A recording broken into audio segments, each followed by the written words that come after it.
Hi, this is Jay Holtham, and you're watching the TV Writer Podcast. I want to welcome new primary sponsor, the Blue Cat Screenplay Competition. Blue Cat is now open to submissions for the 2023 competition. The Blue Cat Screenplay Competition has been discovering and developing new storytellers for over 25 years to help new writers get a foothold in the industry. When you submit to Blue Cat, you're guaranteed a thorough read of your script with a written analysis of your submission at no extra fee.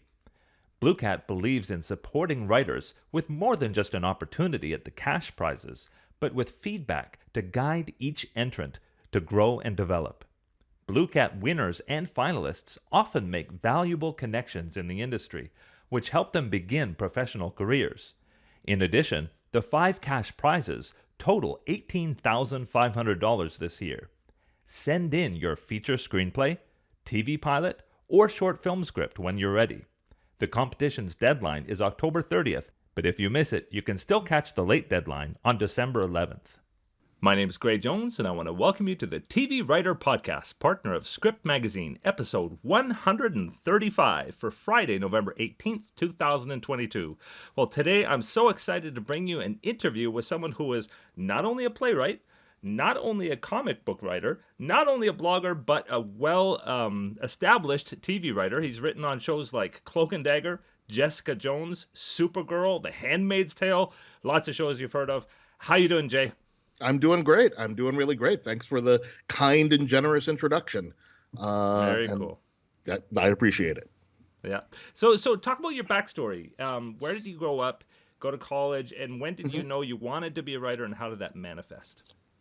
So I'm from New York originally, a lifelong New Yorker, and writing, or at least a life in the arts, was a little bit of a family business, as such. My family's kind of a multicultural Royal Tenenbaums. So my mother was a poet and a teacher. My stepmother was a classical flautist and a teacher. My dad was an X-ray technician.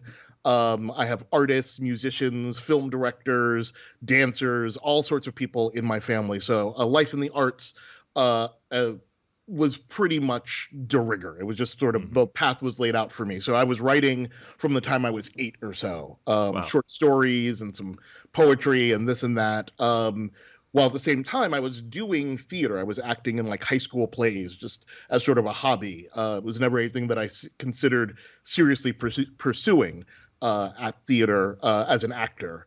But when I got to college, went to college in upstate New York, I realized all of my friends were in the theater department while I was in the English department. And if I switched over to writing plays, I could hang out with my friends all of the time. And so that's what I did. I started writing plays about halfway through my college career, wrote a bunch of short plays and did a lot of black box theater, undergrad theater, and then moved to New York and pursued playwriting. Got my MFA from the Actors Studio Drama School and spent the next decade really living in New York, working in theaters as a program person, an artistic producer, an administrator, as well as writing plays, as many plays as I could. They were not particularly loved or produced.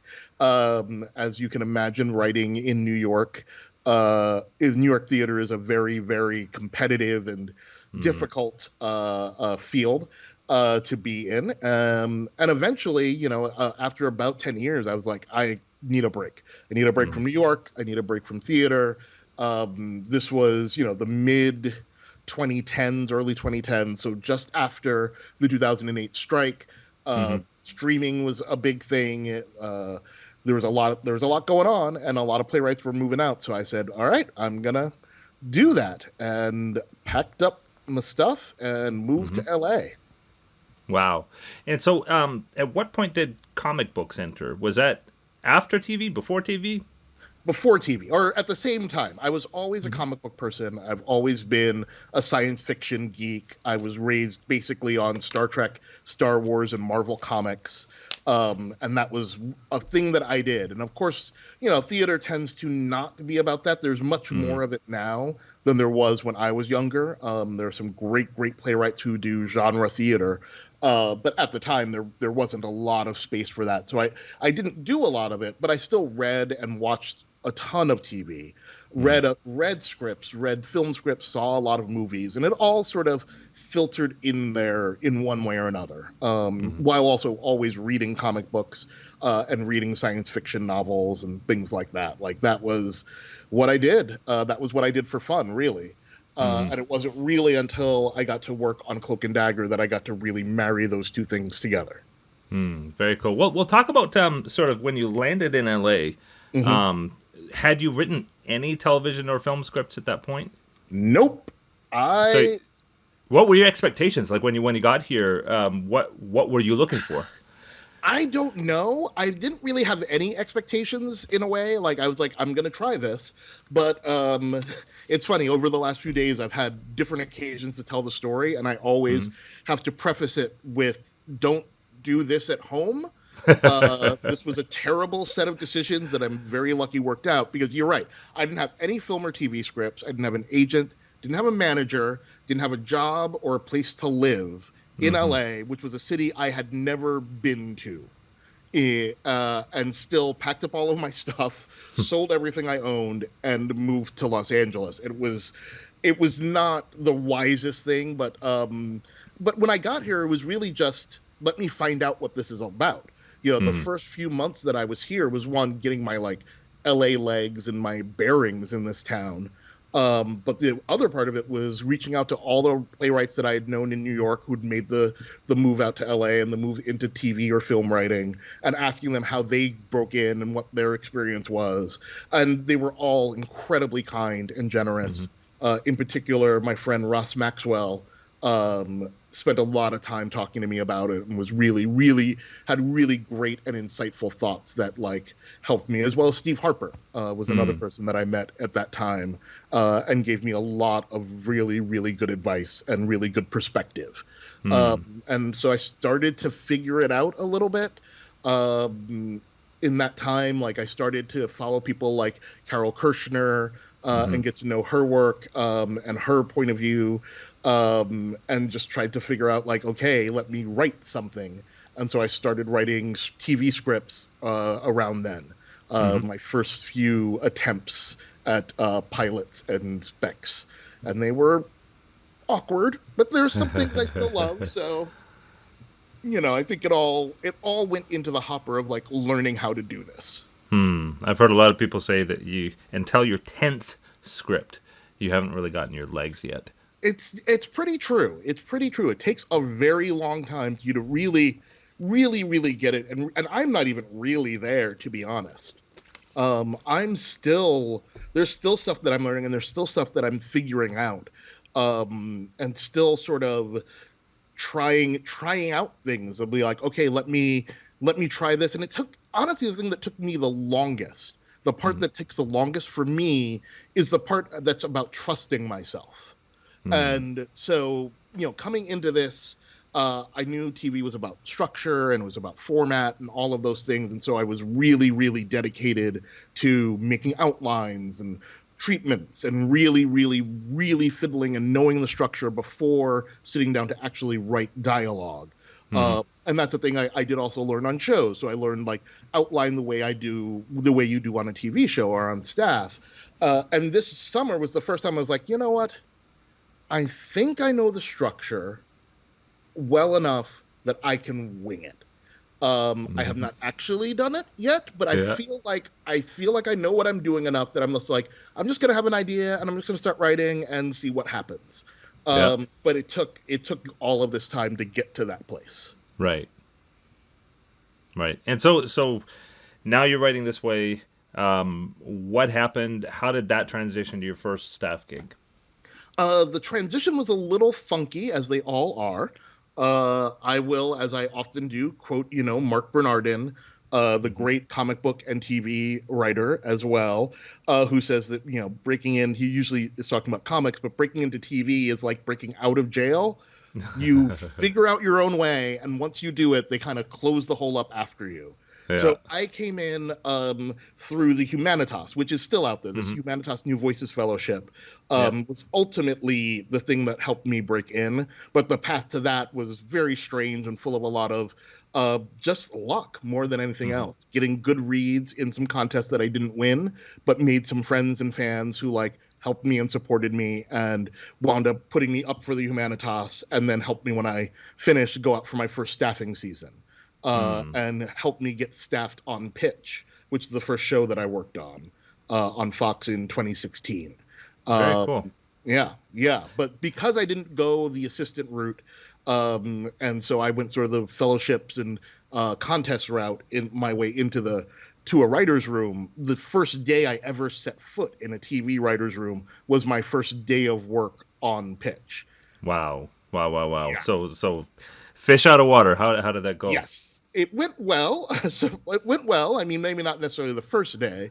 I had been given enough sort of training. I'd been able to speak to people like Glenn Mazzara and Carol and other people who understood the world, and that I felt like I was sort of prepared. But it was mind blowing, my head spinning. I'm suddenly in a room with Emmy winners and some of the best writers I've ever seen, and people that are, heroes of mine are just sitting in the room with me talking. And it was amazing. It was really, everyone was really kind and really generous. I was very, very, very lucky to have that as my first room experience. Yeah. A lot of people get caught in those rooms that are very toxic, that are very competitive, that are really dysfunctional. And this was really not that. It was the opposite of all of those things. We all liked each other. We all worked together really well.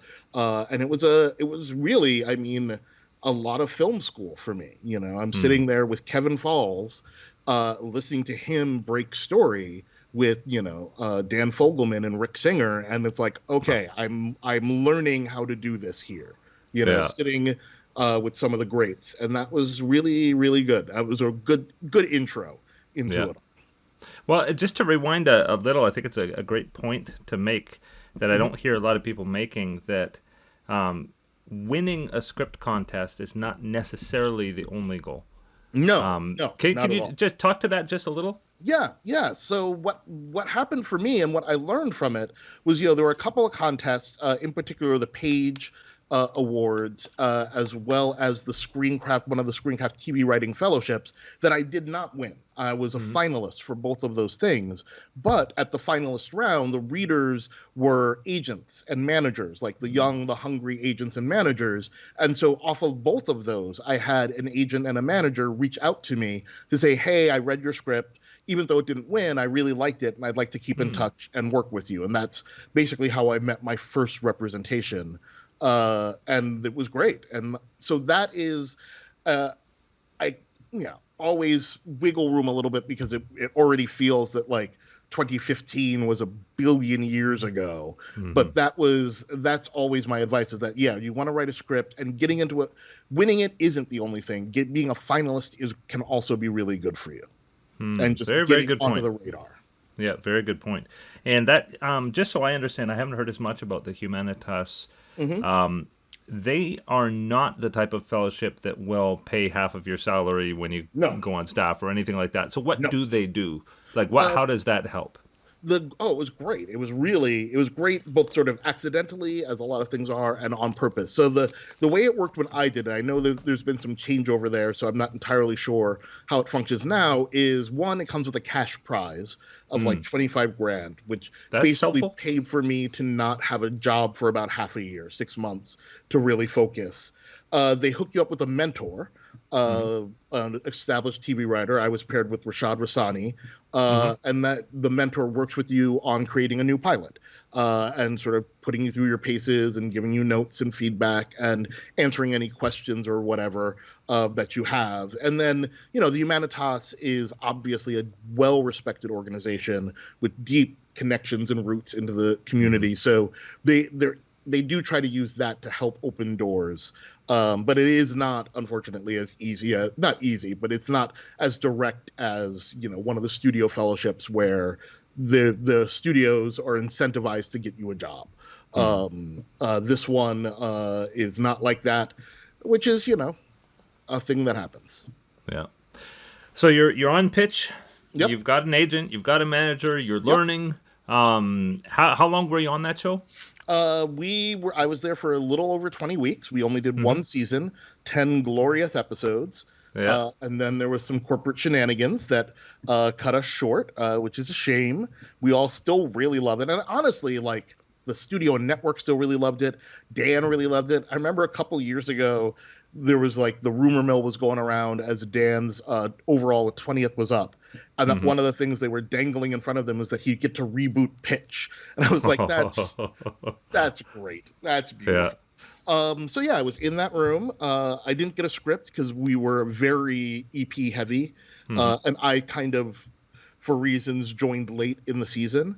Or later than everyone else. But it was great. It was a really great experience. And then I hit my first not having a job time, and that was less fun. Yeah. So, well, talk about that. So how long was that? What did you do in that time? Did you take a lot of meetings, do a lot of writing? I took some meetings. I did some writing.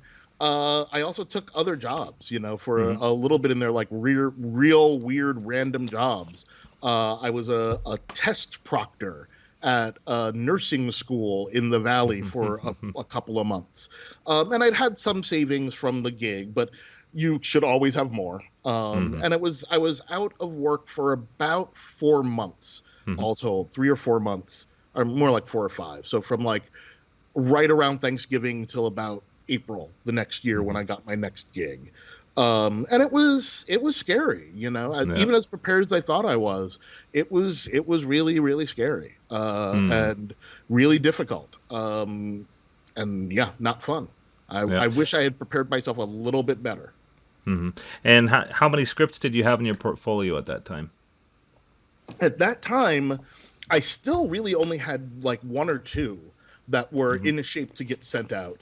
But I had switched agents at that point, and my new agents and manager were sending out plays of mine, and they were getting really good responses from that. So ironically, like plays that I'd written in New York almost a decade before, that had never gotten produced, were getting me work and continued to get me work pretty much for the next like 2 years. Wow. Almost every gig that I've gotten, I got off one of those plays. Wow. And so Cloak and Dagger, talk about that. I mean, Marvel, big show. Yep. Talk about sort of what the interview was like, how you were. Did your agent set you up with that? And talk about that process. My agent set me up with that. I'd been very clear. My agents and managers, I've been very clear with them that I wanted to get into genre TV. That's where my heart was. I wanted to be doing sci-fi and fantasy stuff and comic book stuff. And this was sort of the first thing that came along. And this was, old Marvel TV, which is, I'm sure in these ways, still very much like current Marvel TV, which is, the first NDA that I had to sign for a general. Went in for my meeting with them, and my reps have really prepped me, like they're staffing Cloak and Dagger. That's what they're reading. That's what they want to meet you about. I go into this meeting, and they literally never brought up the name. They would not tell me what they were working on. It was, full cone of silence. It was like the CIA. But it was a dream. It was a dream. They were all wonderful. And so I was really, really glad that I got the gig after meeting with Joe Pekaski, the showrunner, his take on the material, on the characters, who I grew up with. I was like, Cloak and Dagger started when I was not very young, but I was really active. That was sort of the height of my superhero comics, going to the newsstand to buy comic books every week kind of time. And so I had that connection and that deep love of them. And then Joe's take was so different and so great, but so true to who they were, that it was really exciting. That was a great room. I've been really lucky and blessed and have largely had very good rooms, highly functional rooms, no bosses who threw anything at my head, no bosses who made me feel terrible. It's been really great. Very cool. And your first produced scripts on that show? That's right. That's right. Co-written with the great and amazing Jenny Klein, and it was a dream. It was just a dream to write that script. I'm still really proud of it. It meant a lot to me to see that on the air. It meant a lot to my family. It was a really great, and the room was just wonderful. Like wonderful writers, smart people. That's where I met the amazing Nicole Levy, and who's just a goddess on earth, and got to like work with some people that I really care about, and it was a really, really good group. Very cool. Did they shoot in LA? Nope, shot in New Orleans. Oh, New Orleans. Oh, wow. Yeah, okay. Shot on location in New Orleans, which was a bummer. I didn't get to go for either of the 2 seasons I was on there just because of timing, but c'est la vie. Also, that's how it is now. Yeah, but that must have been a great education. 2 seasons. Yeah. I know that experience as an editor. When you get to go even just a second season on a show, it's a completely different feel. Yes, 100%. You know what the show is. You know what the characters are. You really get to like push the boundaries and the limits in interesting ways, tell different kinds of stories. I feel like our second season, the show was always really ambitious. Joe had a big vision for it. And a very, very sort of all-encompassing vision. I feel like we all brought things to the table that wound up being really important and really central to the show. And in the second season, we pushed it even further. And like the show got really weird in some ways, and like in really great and brilliant ways. I miss that show, and I miss that room.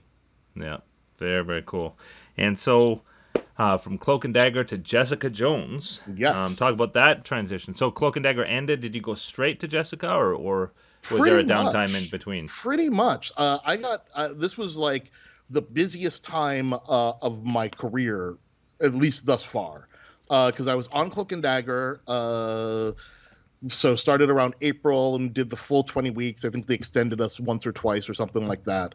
Wrapped up in early September, and then moved on to Jessica Jones that fall. And like, coming off of Cloak and Dagger, I'd had a good season. I was feeling really good about it. I had a few staffing meetings right off of it that did not go well, so I was a little bummed.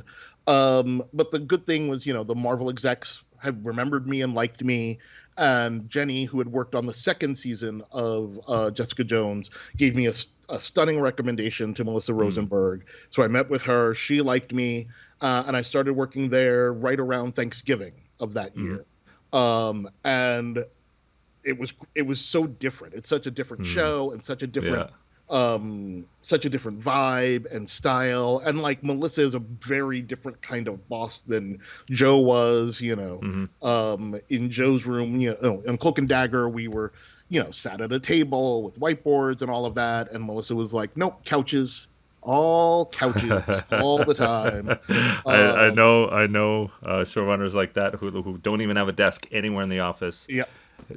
It was great, and it was again another great group, really smart people. And so I worked on that, and then luckily enough, Cloak and Dagger had been renewed for its second season, so I actually went right from Jessica Jones the next spring right back to Cloak and Dagger. Oh, I see. So they were like a zipper. It was between the first and second season. So we did season 1 of Cloak and Dagger. I worked on Jessica Jones in that interim, and then went literally. I was actually, Joe still makes fun of me for it. I was like 2 days late to the Cloak and Dagger season 2 room because I had to finish my time on Jessica Jones. But then just rolled right on. So for the better part of that year, I was steadily unemployed. It was a lot of gear shifting and a lot of like brain shifting, but it was great. It was really really fun. I was really very cool, very very cool. And now you were on Jessica at the time that all the Netflix Marvel shows just went kaput? Yep. All the corporate shenanigans. What a sad day. What a sad day. It was brutal. It was really really rough. I can never remember if I guess at this point it doesn't matter. But I went from Jessica Jones actually to what would have been Daredevil season 4. and we were in the room for about 2 months before it all came down. Oh my goodness! And We're that was in our home. We're huge Daredevil fans, and wow, that was a heartbreak. That was a real, because we'd just planned out the season. We were really excited. We were literally, the day that it happened, about to break that first episode of the season and like really get into it. And like the thing that, one, even though no one got fired, it still felt like we all got fired. And like the thing that's most frustrating about it is that it had, has nothing to do with quality. It had nothing to do with ratings or anything like that. It was just pure corporate shenanigans, and that's frustrating. That's still frustrating. Yeah, definitely. There's so much bad TV that's being made and made more of. Yeah. And really, really good TV, just stuff like that. Sometimes. I mean, listen, it's hard. If you get a TV show on the air, you've pulled off a miracle. If you get a TV show on the air for more than 2 seasons, especially in this environment, you've pulled off 10,000 miracles. Like, no, I know no one sets out to make bad TV, and there's all sorts of things. Everyone's taste is different. Everything is different. And it's hard. It is always going to be hard. It is a very steep hill to climb up. So, my hat's off to anyone who makes it. But yeah, with 500 scripted TV shows and, the plethora of outlets that we have, it's still frustrating that there still somehow isn't room for literally everything, Yeah, for sure. So that sad day happens. How did you go from that to Supergirl? Supergirl came a few months later. So I was unemployed in December, and then around March the next year, I met on Supergirl, and it came in a couple of different ways. One, in the very classic TV writer way, a woman that I had worked with on Daredevil, had gotten hired on Supergirl, and when they were hiring for their 5th season, they were looking for a writer like me, and she recommended me, and so I got read. But I had also met Jessica Queller like socially a few years before. We had friends from New York in common, so we were both sort of like in each other's radar. So there was a little bit of a personal connection there as well. And that was just a blast, like so different, like moving from, Cloak and Dagger, the last season where we were really delving into sex trafficking and urban misery and all of this, to TV Supergirl and hope, help, and empathy for everyone. Like it was such a beautiful, sweet, good-hearted show that it was really great. And plus getting to play with the Superman mythos, which is so epic and so fascinating, that was also really great. There always comes, I don't know, for me, there's always a time when you really recognize what you do for a living, and it's like, when I'm sitting in a writer's room and we're on our like 2nd hour of discussing which kryptonite we need, it's the best. It's the absolute best. Yeah, very cool. And CW is a great, or at least has been a great nurturing ground. Yes. So you were on that 3 seasons? 2 seasons, the final 2 seasons. Final 2. And exactly that. Like, that was the first place I got to go produce. And like, also for me, moving from cable and streaming, and that sort of pace, 10 episodes, breaking 10 episodes over 20 weeks, and then, shooting happens completely separately. So I didn't even get to go to set on any of these shows. To go from that, and then not on top of that, not only did I not get to go to set on any of these shows, I had no idea when they were going to air, if they were ever going to air. No one. It was going to be 3 years before we saw any of these things. Wow. I was like, okay, here we go. To then go to Supergirl, start work in March, write my first episode for the show in like June, and be on set by July. and then Wow. that episode airs in September. It was Yeah. like, and by the time that episode had aired, I'd written 2 more and gone to set twice more. Like Wow. it was just wild. It was like the pace is so different. It's so accelerated and exhilarating, and there's a lot of it that really is just like literal runaway train, and all you're trying to do is hang on to it. Very good training. Very good training. Like, to be honest, and it's such a shame that we're in the place that we're in for all of the reasons that we're in this place that we're in. But to me, I didn't really feel like I knew how to write TV until I was on set, until I really understood what it means to shoot an episode of television, what is required, what the set people need to know, what the lighting people need to know, what all of those elements, how all those elements come together, as well as the stuff about what costs money and how to save money and how to make something producible. It was such an important lesson, and it's a shame that fewer and fewer writers are getting it now. Yeah. Well, I mean, there was news recently that for the first time ever, there were more people watching streaming than broadcast and cable. Wow. And you know that that's not going backwards. Yeah. And you know that a lot of broadcast and cable is sports and news. So obviously streaming is really winning this battle. Yes. And I know that there are showrunners who are sort of fighting to get their writers on set and things like that, but they're a very small minority. It's hard. It's a hard battle to fight. Though it'll be interesting, because while people are watching streaming is not paying for itself. All the streaming services are running these massive deficits, and it feels like within 2 or 3 years, they're all going to have an ad-supported version of it, which will basically be cable TV again. And it's like we'll have come all the way around. We destroyed cable TV. And we'll be paying more for it. Exactly. To rebuild it, but scattered. We're in a strange time. It's going to be a very strange couple of years. Yeah, very strange. But you got to go on Supergirl until the end. 2 seasons. That is fantastic. Seasons. Lots of time on set. Lots of episodes written, produced, and so then how did you go from that to Handmaid's Tale? I wish there was a better story other than my agents called me up and said I had a meeting.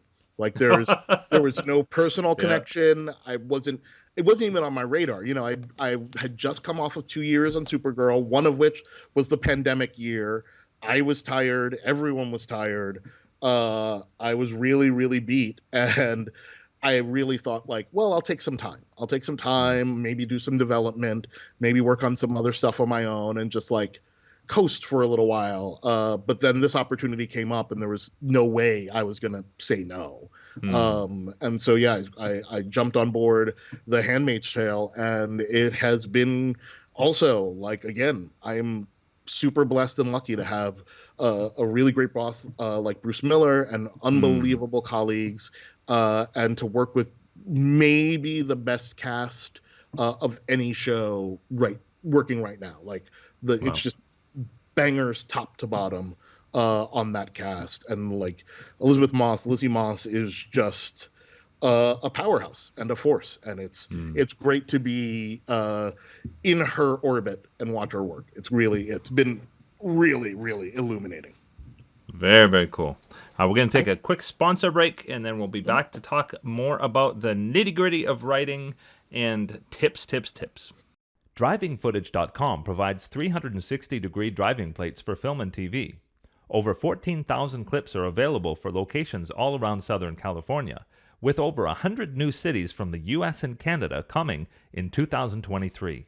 A fully equipped camera car with height-adjustable rig is available for custom shoots. Visit DrivingFootage.com for details. AVGearGuy.com uses state-of-the-art technology to bring new life to old films and videos, like the Lost Betty White series, Pet Set, which they recently restored for its 50th anniversary. They can apply the same technology to your documentary, film and video archive, and family videos. Visit avgearguy.com for details. Full disclosure, I do own both of these companies. By supporting them, you help me bring new in-person videos to you. And we're back. And what I would love to hear about is sort of your writing habit when you are not on a show, or maybe you are and you're developing on the side. Also your comic books. What's your schedule like? My schedule, I tend to be a writer who likes to punch a clock. So honestly, even when I am in a room or not in a room, I generally try to be working on whatever I need to work on by about 10 a.m. and usually knock off from work around 4 or 5. And just say, for me, what keeps me on schedule is setting deadlines or goals for the day. Just to say, all I need to chop off today is I need to write Act 1 of this outline, or I need to write this part of this script, or, with some of the comic book stuff, I need to write this script today. Because it helps to have deadlines, and those have lots of deadlines. But it's just sort of sliding it all together. I like just the regularity of every day I get up and I work on something. There's always something to work on. And that's what I do sort of in the middle of my day. And then, when I'm in a room, obviously you do a little more during the morning, maybe a little at lunch, so a bit at the after the day, but I tend to not be a very good night writer. My brain is usually really fried. I prefer early writing. So if I have to get a lot done, I'll just wake up very early and try to do it. And what kind of things do you like to develop? Oh, God. Right now, I'm sort of developing kind of a little bit of everything. There's always a feature idea or two rolling around in my head. I haven't really broken in on those. There's always a bunch of TV ideas. I keep a running file in my Google Keep notepad of just sort of like, here's a quick log line, here's a quick idea, here's a quick setting or whatever, as well as comics. Right now, I'm on hiatus from Handmaid's Tale. I don't for at least another couple of weeks. And so in the interim, I've been able to work on some comic books, writing some comics for Marvel, trying to pitch some of my own comic books, and then also trying to get into the development game as well. So it's even though I haven't had a job for about 6 months, it's still been a very, very busy time. Yeah. Have you ever fully produced your own comic? No, I've never fully produced my own comic. That's sort of the next rung that I'm trying to get to. So right now I'm mostly just playing in other people's sandboxes while I pitch my own original stuff and hoping to find like a good partner to work with on it. Yeah. Very cool. And so you've had honestly a fairly quick path up to now. I mean, you said you started all this, 7 years ago? I moved to LA 10 years ago, and I got my first gig in 2016. 2016. Wow. Wow. So you actually, your beginning experience was fairly fresh. Yeah. What kind of tips can you give new and emerging writers, sort of maybe just on staff or that sort of emerging level, in terms of in today's market, writing a script that will get noticed and getting into rooms? Where can somebody get started with that? I mean, writing a script that gets noticed, my advice is always kind of the same, which is write the thing that scares you. Write the thing that means something to you. In your early stuff, don't worry too much about structure, I would say. Focus on voice, focus on idea, focus on emotion, on the emotional journey of your characters and the emotional journey you want to take the audience on. Like, really foreground that. A lot of scripts that I read from newer writers, tends to be newer TV writers, tend to lean too far into like the world building and the rules of a world, particularly in genre spaces. And there's can be a lot of jargon or just a lot of very complicated plot machinations that need to be explained. I'm like, strip as much of that away as you can, because all of that is the stuff that takes time to get to know really well. So if you're trying to break in, just write in some way the truest thing that you can write, and really, really focus on like getting down to that truth. And once you sort of broken in and are in your early staff places, my biggest advice is really just be a good employee. Mm. Just remember that this is a job, and the showrunner is your boss. And as much as as collaborative as it is, and as much as we like to think about that's about art, and that you're hired for your individual uniqueness, and you gotta let it fly, like, it's a job. And the showrunner needs certain literal things from you, which is generally for you to show up, for you to be present, for you to help move the ball forward, and ultimately for you to write a script that they can use. And if there's anything that I think I can attribute my sort of rise or continued success, is that I really, really try to be a genuinely good employee, and that's sort of first and foremost. That I just come to each job like, okay, what does my boss need from me to do? And like, there's obviously there's a little bit of not exactly picking your battles, really, ultimately. Like, there's a little bit of managing yourself in this relationship. I'm a dyed in the wool, from the womb union member and progressive. I don't like capitalism. I don't like capitalist structures. They're crap and annoying and lies. But these are the rules of the game. So you got to sort of figure that out, and figure out what you're bringing to the table that someone else isn't. In terms of life experience, in terms of voice, in terms of what you do in a room. Figuring that out and honing it, and then also working on the things that you don't do as well. My first couple of rooms, I genuinely treated as more as learning experiences than anything else. Again, being a good employee, showing up first, staying late, doing whatever anyone needed. But there was also just a lot of listening. I know the old advice that, the staff writer should be silent, should be seen and not heard, often comes from a bad place, and it comes from a place of you don't know what you're doing, and it has this negative connotation. But I took it like, I'm not just sitting here being silent to be silent. My job is to listen, because I'm not going to break story as well as Kevin Falls. He's going to break story very well, so I need to listen to how he does it and how he talks about it, and to listen to how he talks to other people about it and what those processes are. I built a remarkably Baroque sort of list for myself in that first room where, the first few days, like the first couple of weeks, I said nothing. Nothing about the show. Like, when we were talking about each other, joking, laughing around, I'm a human being, I participated. But when it came to any conversation about the show, I said literally nothing. And then the after I felt more comfortable and had listened and sort of gotten what the conversations were, got a sense of what Kevin was interested in, what Rick, the co-creator, was interested in, where the room was going. Then the next week I was like, okay, you can say one thing about the show every day. And if it's stupid, you said a stupid thing. Don't try to fix it. Don't try to make up for it. And even if it's smart, even if it's the best idea, don't try to build on it. Just to say one thing and see how that feels, see how people respond.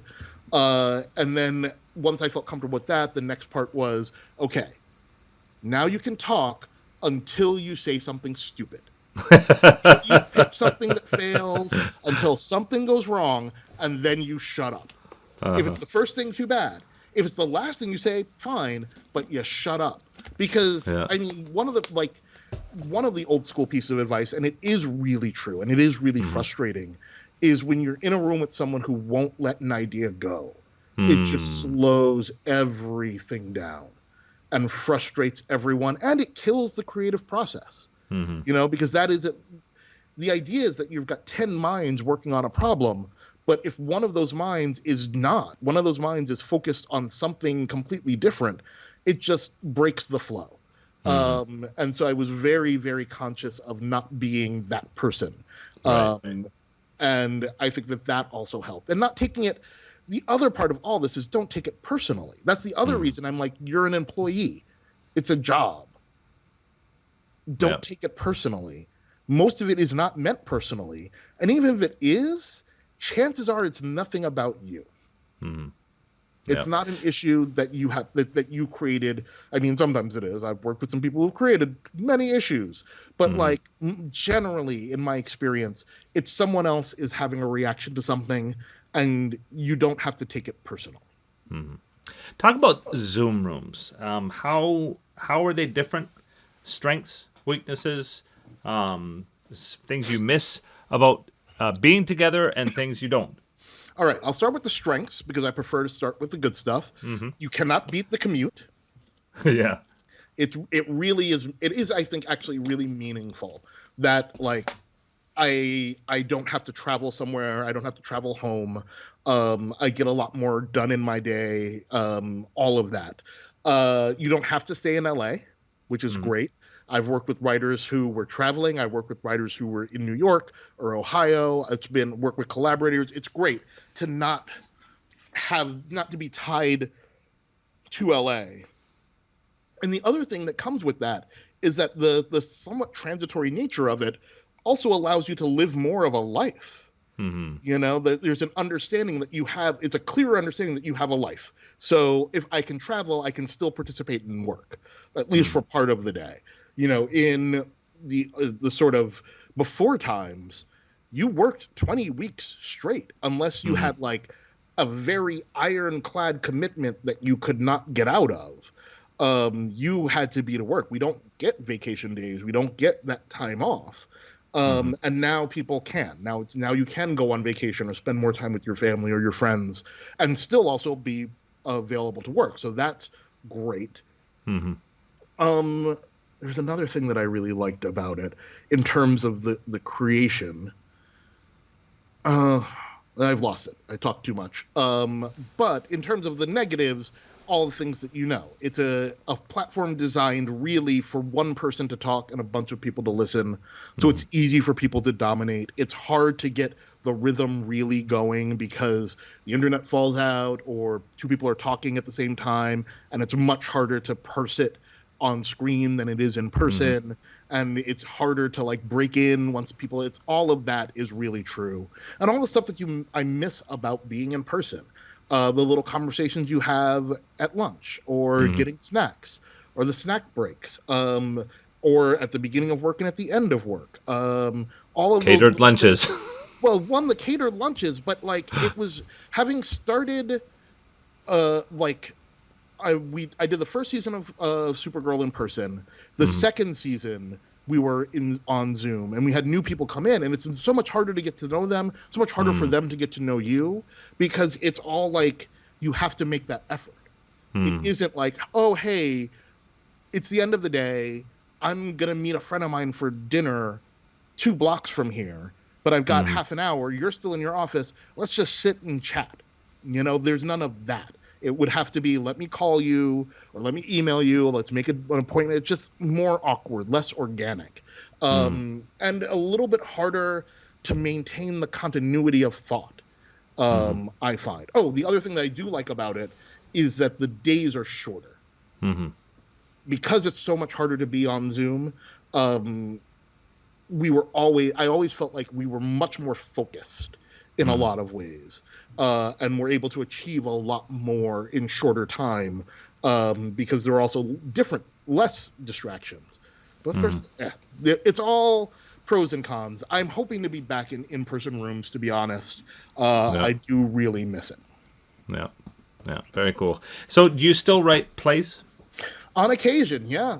I am, to be honest, in a bit of an existential crisis with plays right now. I stopped writing plays for a long time. And then a couple of years back, Christine Boylan, who I worked with on Cloak and Dagger, started a theater company with another producer, writer, Ellie Pyle, and I joined that, and I wrote some new plays. And now I'm trying to decide, in everything else that I'm doing, is there room for this thing? But I still love theater. I'm still involved in it in other ways. I became a board member for a couple of theater organizations, the Ojai Playwrights Conference and the 24-Hour Plays based out of New York. And I'm liking being able to support the work in that way. And that's really cool for me. That's meaningful. Very cool. So what tips do you have for people just starting out? So say somebody is in Ohio or wherever, Mhm. and says, I really would love to write television. What would you say in today's landscape would be best for them? Yikes. That's a tough one because, again, it was only 6 years ago, and I feel like all of the things that I knew about breaking in 6 years ago are completely invalid. Hmm. The one thing that I guess is still the same is like, especially if you're in somewhere like Ohio, which is a lovely place to be, or anywhere that's not LA, it's to look at the contests, look at the fellowships, strengthen those scripts always, no matter what. Write stronger scripts, like write a lot of Hmm. scripts, push yourself, really, really push yourself to do better, and to write more deeply, so that the scripts stand out. Because I do still firmly believe that a good script is going to find something, is going to find a home, Mm. is going to find a place, is going to open a door for you. It's just that there are so many more people writing, that it's a little bit harder to make that noise and to do that leap. So I would say that. The other thing, the more general advice, and the thing that I think also helps me, is build a plan. Build a Mm. real, clear, concrete plan, for what works for you, what works for your life, what works for your skill sets and your existence, and stick to it. To be honest, there are a lot of writers that I know and love and were great writers, who were trying to break in around the same time I did. And I will say that I think a lot of them would try something different every time something didn't work. If Mm. they didn't do well in a contest, they would try to be an assistant. If they didn't get that, they would try to write a novel. They do other things, right? And I think sticking to it, because this so much of this work is cumulative and additive and building upon itself, that the more that you stick to it, the better. The better in the end it'll be. It can just be harder, you know. Mm. Yeah. Yeah, I remember I applied to UCLA and USC. Hmm. Actually, both times when I applied to undergraduate and when I applied to graduate, Yeah. I got rejected by arguably the worst school and accepted by the better school. And if I had stopped at the rejection, Hmm. I would never have gone on to the other one. Yep. Um, Exactly. and yeah. So definitely good tips. Stick at it. Are there any current books or resources that were helpful to you or that you would recommend? I cannot recommend Nicole's book highly enough, The Writer's Hmm. Room. She is an encyclopedia of TV. She loves TV. She loves TV writing. And that book is just chock full of good tips, good stories, great ideas. Like, Hmm. definitely I would say that is like already the like required reading to get Yeah, into this. it's like a reference book. Yeah. Yeah. Yeah. Any other resources that were helpful to you? You Um, mentioned Carol Kirshner. Carol Kirshner, her book as well, and Carol Kirshner is great. If they reopen the Writers Guild Library, that's always wonderful to I go. think it's open now. It's open now, great. I think Then so. I yeah, think go so. there, read scripts, Yeah. and hang around there. That's always good. Sadly, Twitter is seemingly circling the drain. Um, I had a lot of good times and a lot of good experiences with writer Twitter. Hmm. It can be a mixed bag, but that can be a good place to get started. So if something comes up to replace Twitter, try that. Um, and those are the big things, you know. But Hmm. mostly, it really is just write your script, write it as hard and as good as you can, and find ways to get it out into the world. Yeah. Very cool. And knowing what you know now, is there anything you might have done differently? Ooh, saved so much more money at literally every point in my life. Yeah. So much more money. And the other thing, I've thought about this a lot. I just would have done it earlier. Hmm. You know, I'm glad that I came when I came, and I think there's a lot of, global things that really helped it. But I also wish that it was something that I wanted to do that I didn't really feel comfortable or confident doing. and I wish that I'd had that confidence to pull the trigger a lot earlier. Very cool. Well, you finally did, and it's gone, sounds like, really well. Yeah, pretty well. So far, so good. Knock on wood. Very cool. Well, we're going to start to wrap things up here, unless there's anything else that you'd want to bring up. Social media handles, where's your jam? At this point, it's just Instagram at @jholtham. So you can find me there. And that's kind of it for now. Very cool. Well, Jay, thank you so much for taking this time. You've been extremely, extremely generous and helpful, and all the best of luck to you. You're back on Handmaid's Tale? Yep. Should be back in the Handmaid's Tale room in another few weeks. Very, very cool. Well, best of luck to you on that and in your future shows. Thank you. That's it for the episode. You can find us on the web at tvwriterpodcast.com or at scriptmag.com. The video version of this podcast is available at iTunes, Podbean, or YouTube. The audio-only version is available at iTunes, Podbean, Spotify, or Pandora. You can find me on Instagram at tvwriterpodcast. Follow me on Twitter, @GrayJones is my handle. Thanks for joining us, and we'll see you next time. Bye-bye.